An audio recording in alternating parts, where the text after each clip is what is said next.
Penganggaran modal atau capital budgeting, bagian pendahuluan. Penganggaran modal atau capital budgeting menurut Van Hoon adalah proses identifikasi, analisis, dan pemilihan berbagai proyek yang pengembaliannya atau arus kasnya diperkirakan akan diterima lebih dari 1 tahun.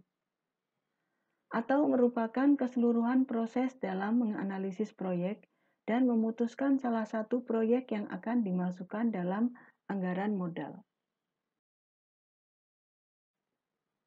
Berikut klasifikasi proyek yang akan dievaluasi pembiayaannya dan arus kasnya. Yang pertama, penggantian dan pemeliharaan bisnis untuk mengganti peralatan yang usang atau rusak dalam membuat produk yang menguntungkan.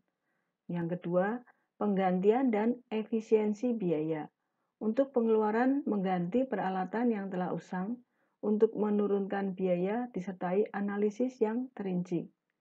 Yang ketiga, ekspansi produk atau pasar yang ada. Pengeluaran untuk meningkatkan output produk ada atau memperluas outlet retail atau fasilitas distribusi diperlukan analisis yang lebih terinci. Yang keempat, ekspansi ke dalam produk atau pasar baru. Pengeluaran uang dalam jumlah besar dan pengembalian yang lebih lambat sebagai rencana strategis perusahaan. Kelima, proyek pengaman dan atau lingkungan untuk memenuhi permintaan pemerintah. Perjanjian tenaga kerja atau polis asuransi merupakan investasi wajib dan biasanya menyangkut proyek tanpa pendapatan. Yang keenam, yaitu lainnya, termasuk gedung perkantoran, tempat parkir, pesawat terbang eksekutif, dan lain-lainnya. Persamaan antara penganggaran modal dan penilaian sekuritas. Yang pertama, biaya proyek harus ditentukan sama dengan mencari harga yang harus dibayar untuk saham atau obligasi. 2.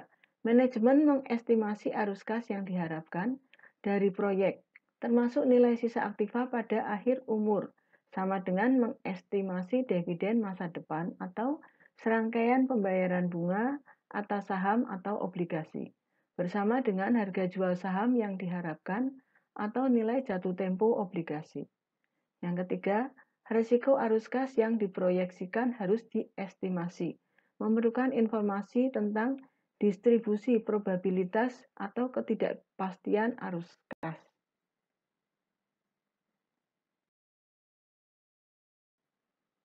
Persamaan lainnya adalah yang keempat, dengan tingkat risiko proyek yang ada, arus kas harus didiskontokan.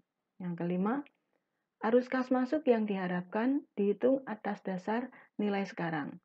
Untuk estimasi nilai aktiva perusahaan, ekuivalen dengan mencari nilai sekarang dari dividen saham di masa depan.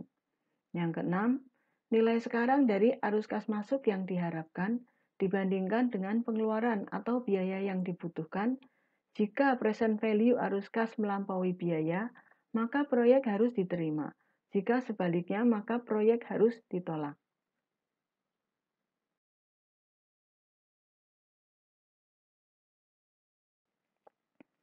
Ada beberapa metode keputusan penganggaran modal. Yang pertama adalah pemulihan atau buyback.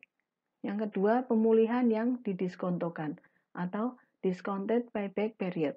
Yang ketiga, nilai sekarang bersih atau NPV atau net present value.